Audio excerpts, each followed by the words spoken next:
आप देख रहे हैं आउटलुक 2022 और हमारे साथ बातचीत करने के लिए डीएसपी म्यूचुअल फंड के फंड मैनेजर विनीत सांबरे साहब मौजूद हैं। विनीत सर, एक इंटरेस्टिंग जंक्चर ये भी बन रहा है जो पिछले 2 दशक के जो आपके एक्सपीरियंस उसमें आपने ऑब्जर्व भी किया होगा कि एक तरफ आ चुके हैं ओल्ड इकोनॉमी स्टॉक्स और दूसरी तरफ आ चुके हैं न्यू इकोनॉमी स्टॉक्स, जिनके प्रॉफिट इतने नहीं हैं लेकिन उनके वैल्यूएशन ओल्ड इकोनॉमी स्टॉक्स से भी ज़्यादा हैं। तो एक आइडल पोर्टफोलियो अगर बनाया जाए तो उसमें क्या रेशियो होना चाहिए ओल्ड इकोनॉमी स्टॉक्स का, लेना चाहिए नहीं लेना चाहिए वो भी, और दूसरा अगर लिया जाए तो कितना रेशियो उसका होना चाहिए नहीं होना चाहिए, कैसे रखा जाए, कैसे इन्हें मैनेज किया जाए?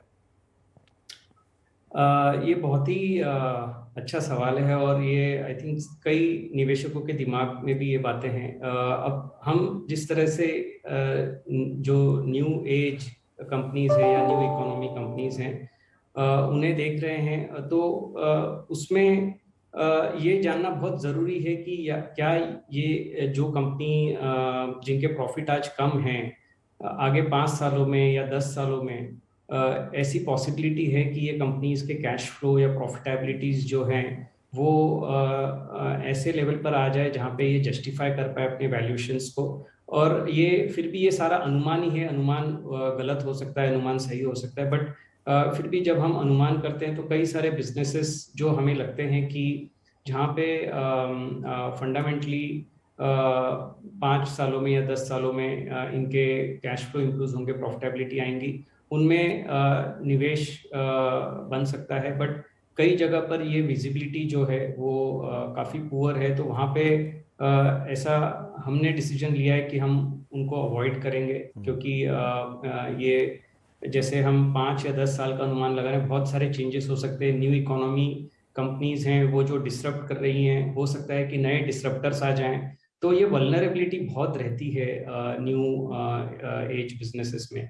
और जबकि हमने ये भी देखा है कि जो ओल्ड इकोनॉमी बिजनेसेस हैं उनको इमीडिएटली राइट ऑफ भी नहीं करना चाहिए, क्योंकि कई सारी कंपनीज हैं वो सही मायने में यदि देखें तो टेक्नोलॉजी का बहुत बढ़िया यूज कर रही हैं, टेक्नोलॉजी को अडेप्ट करके उसको अपने बिजनेस के फेवर में कैसे ला सकते हैं उसका पूरा प्रयास चल रहा है। तो कई कंपनीज टेक्नोलॉजी के काफी कटिंग एज पे अपने आप को ले आए हैं। तो और जो आज निवेशक क्योंकि जो फैंसी चल रही है, फैशनेबल चल रहा है, उनके पीछे भाग रहे हैं, बट ये रिकॉग्नाइज नहीं कर पा रहे हैं। इस सिलसिले में कई सारे जो ओल्ड इकोनॉमी स्टॉक्स हैं उनके वैल्यूएशंस भी बहुत सारे पॉकेट में रीजनेबल है। यदि आप एग्री स्टॉक देखें, फार्मा स्टॉक देखें, मुझे लगता नहीं कि ये सब कंपनीज या बिजनेसेस में 10, 15 या 20 सालों में कोई दिक्कत आएंगी इनके ग्रोथ में, या ये डिसरप्ट होंगे। बट आज के दिन में लोगों का ध्यान इनकी तरफ है नहीं, और वहाँ पे वैल्यूएशन सस्ते में मिल रहे हैं। तो मुझे लगता है कि बहुत ही साउंड फंडामेंटल पोर्टफोलियो क्रिएट करना बहुत जरूरी है। जो भी टाइप की कंपनीज हो, ओल्ड इकोनॉमी हो या न्यू इकोनॉमी हो, ये एक जांच लेना जरूरी है कि कैश फ्लोज, प्रॉफिट और रिटर्न ऑन कैपिटल एम्प्लॉयड के जरिए क्या ये जस्टिफाई हो रहे हैं, तभी इनमें निवेश करना चाहिए। और नहीं हो रहे हैं तो फैड या फैंसी समझ के छोड़ देना चाहिए, क्योंकि जब ये करेक्ट होंगे तब इनमें पेन भी बहुत ज्यादा दिखेगा। सर, एक आखिरी सवाल होगा। करीब करीब 65 आईपीओ आ चुके हैं, 1.25 लाख करोड़ की रकम जुटाई जा चुकी है और पिछले 30 साल के नंबर मैंने देखे हैं, ऐसा कोई साल नहीं गया जब इतनी पूंजी जुटाई गई हो बाजार से। एग्जॉर्बिटेंट वैल्यूएशन पर और एग्जॉर्बिटेंट प्राइसिंग पर ये आईपीओ आ रहे हैं। कैसे देख रहे हैं इस मार्केट को, क्या करें निवेशक?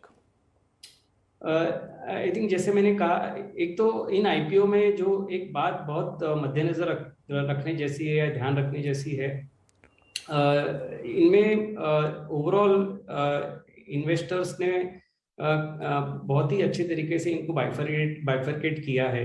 जहाँ पे आईपीओज में देखा गया कि बहुत ज्यादा वैल्यूएशन थी और जस्टिफाई नहीं हो रहे थे, तो हमने उनकी ओपनिंग भी उस तरह से वीक देखी है। और ये जो 65 आईपीओ आपने बात की है, इनमें से कई सारे आईपीओ ऐसे हैं जहाँ पे ओपनिंग पे या ओपनिंग के बाद रिटर्न्स पॉजिटिव नहीं रहे हैं। तो आई थिंक ये बहुत ही, मैं कहूँगा कि सराहनीय बिहेवियर है, जहाँ पे इन्वेस्टर्स ने थोड़ा बहुत तो अपना एस्टिमेट लगाया कि कौन से बिजनेसेस में डालना चाहिए। तो ये एक बहुत अच्छी बात है। दूसरी बात ये मैं कहूँगा कि